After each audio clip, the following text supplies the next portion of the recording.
আরো সব থেকে প্রিয় বন্ধু হতে পারিনি আমি। চারপাশে অনেকেই আছে, তারা খানিকটা ভালোবাসে, কিন্তু আমায় ছাড়া চলবে না এরকম একজন মানুষও নেই।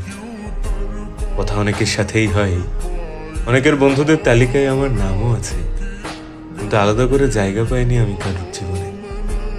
তাই তো কেউ আমার জন্য কখনো কোনো প্ল্যান করে না, কোনো প্রথম ফোন আসে না আমার কাছে, কারণ প্রায়োরিটি লিস্টে আমি একটু নিচের দিকেই থাকি।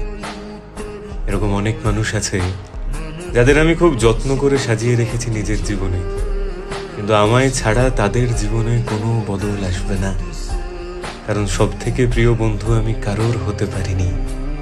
আমায় ছাড়া সবার ঠিক চলে যায়।